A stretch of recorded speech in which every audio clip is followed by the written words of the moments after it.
of kindness, and this one in particular involves Colts cornerback Kenny Moore, who's followed a winding path to Indianapolis. A former undrafted free agent from Valdosta State, cut by the Patriots, claimed by the Colts, and he's now one of the team's best defensive players, albeit inactive today. Moore's path took a dramatic turn in Indy as one heroic act changed the lives of a kid, his dog, and potentially thousands more.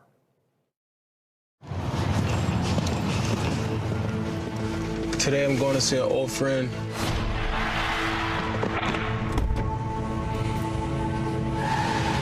And it's Kenny Moore again!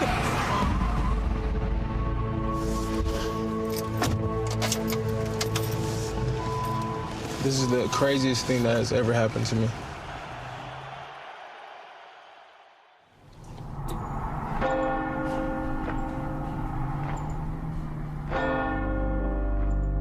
Growing up in England, running was always my biggest thing. I was the best runner at school, so that was one of my big passions.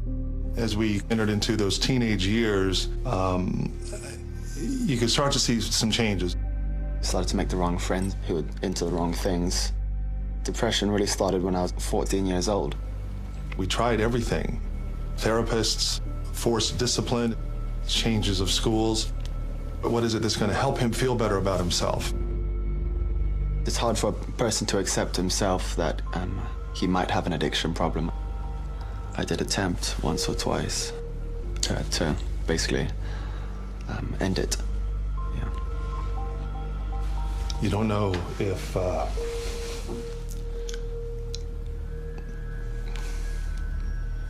well, you just don't know if your son's going to come home.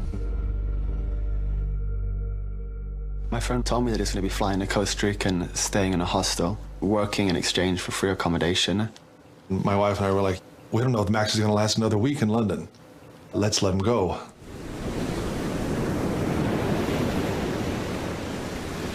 I found Chica after about a month and a half of being in Costa Rica, and she was biting, and she was just very small, and 12 pounds or something. And the next day I bought her a collar and some food, and then she just kind of started to stick around.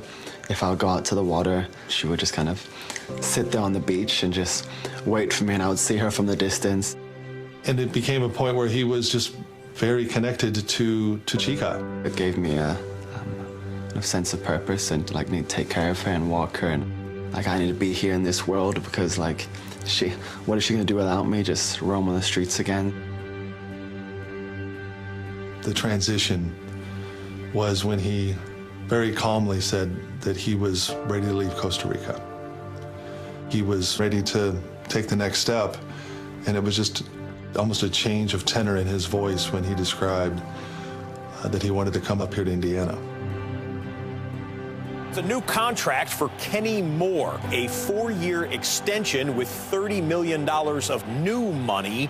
The deal makes Moore the highest paid slot corner in the league. The first week of Indy was pretty cool, and back in the US with my family and seeing everybody again. And I was out taking Chica for a regular routine walk, and she broke out, and she took off straight towards a main road. I was in traffic on West Street. As the light turns green, the car that was first of everyone floors it, and I see the dog runs out, and then the car hits it. They like tap the brakes and keep going. I ran up to her, and there's blood. She's like, look, she was having a seizure or something. Like, is she just about to die on me right now? I saw a car pull up and a door open, and Kenny said, I got you. We're going. I jumped into the car with Chica, and the whole entire car ride, she was biting my hand so hard because she was just so much pain. And I remembered that my hand was like dripping with blood. He was telling me that the dog had saved his life. I didn't know how to take it. I didn't know how to respond, so I just said, I got you. I'll take your dog to the vet for you. It'll be all right. Kenny jumped out the car and ran towards the door and told them what happened. The vet says Chica's going to die without surgery now. They push into the surgery room. spot the football at the 37-yard line. Play action, rolling left. He's trying to go upfield, and the ball's picked off. It's picked off by Kenny Moore. Kenny saved Chica that day. And arguably, by doing so, he saved Max. I'm not sure to what extent it did for his life, but it kept a friend as far as Chica. And he gained one in me.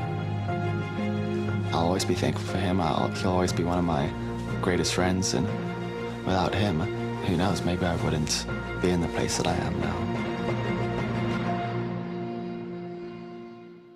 I got you. 3 simple words. Let's all say that to each other and be there for each other this week. Certainly this time, the holiday season, and the upcoming holiday installment of the Emmy-winning series NFL 360. Max's dad joins Melissa Stark to share how his son's story is impacting so many other lives. Don't miss the full-length presentation of this amazing story Tuesday night right here on NFL Network. There's your scene in Cleveland. Ravens can end the Browns season emphatically and make sure that they stay on track for that 1 seed with the Herb Suits arrived. But meanwhile, we'll just still play the game. Jane Slater, take it away. Rich, this injury to Dak Prescott's right shoulder had Cowboys fans in a frenzy this week. You know, he's never missed an NFL start, and he's never been limited in practice. He finally got some light throwing in on Friday, and he says he's not going to have any added shoulder protection today. He's going to rely on his teammates to keep him clean. Now to my teammate Mike Garafolo, who's making me look soft for wearing all this, but it really is that cold out here. It is freezing, Jane, and things look pretty cold for the Eagles back in Week 7 when they lost to the Cowboys 37-10, their 4th loss in 6 games. But I talked to Brandon Graham the other day, and he said, I knew we had a, quote, nice little schedule that was going to keep us in it. He said he also told his teammates, we're going to see that team again for it all. And here we are. Now to Kim Jones in Cleveland. 40 degrees here in Cleveland today, not so bad, and the Ravens clinched the top seed in the AFC playoffs with a win over the Browns. Consider this a tale of 2 seasons. Among quarterbacks who have started every game this season, Lamar Jackson has the best passer rating. Baker Mayfield has the least. Now let's send it to Tiffany Blackman in Nashville. Kim, some surprising news. A source tells me that Derrick Henry is not expected to play today. He has been dealing with a hamstring injury, and he was downgraded to questionable last night after being a full participant on Friday. He is the league's 2nd leading rusher, but expect Dion Lewis to play a bigger role today. Now to Tom Pelissero in East Rutherford. Tiffany, Steelers coach Mike Tomlin says he anticipates Devlin Hodges. I am told the backup quarterback Mason Rudolph was heavily involved in the game planning this week. There's a sense it's a short leash if Hodges' struggles continue today against the Steelers' old friend Le'Veon Bell and the Jets. Here's Ian Rappaport. Thanks, Tom. Certainly something to watch there. And we have been watching the status of a couple big-time running backs for real football, but also for fantasy football. Obviously, the championships for so many today. First of all, Dalvin Cook is playing Monday night, but he has officially been declared out. He is not going to play for the Vikings. They still do have an outside shot at the division title. He is not going to be a part of it this week. Meanwhile, Alexander Mattison, a game-time decision for Minnesota. Meanwhile, Kerryon Johnson, the former starting running back for the Detroit Lions, is expected to get a significant amount of carries for Detroit today. Obviously, they are out of it. But again, for fantasy, for so many people looking for a starting running back, keep an eye on Kerryon Johnson. Missed most of the season after knee surgery, Rich, but he should factor huge today. All right, thanks very much. In terms of other fantasy factors, Derrick Henry not expected to go. There's a Shark Week in Atlanta for Jacksonville's top wideout, Jordan Howard. It's been over a month since he's been suiting up for Philadelphia. It'll be Miles Sanders and Boston Scott, etc. Oh, look at Irv right there in the middle. It's kind of photobombing this couple. By the way, don't scare the baby. You know what this couple is with that baby? What? From scenario today in Philly. And Rich, the last time the Cowboys won back-to-back division titles, Dak Prescott was 3 years old. He said he grew up a lifelong Cowboys fan and he's dreamed of games just like this, where you can clinch the division. But this week, a bit of a setback. He's been dealing with that sprained AC joint in the shoulder, and while he didn't get a lot of throws in, he did get them in on Friday. And he also says that he's dealt with this injury before at Mississippi State, describing the pain as annoying, but he's also dealt with worse. But maybe not throwing the ball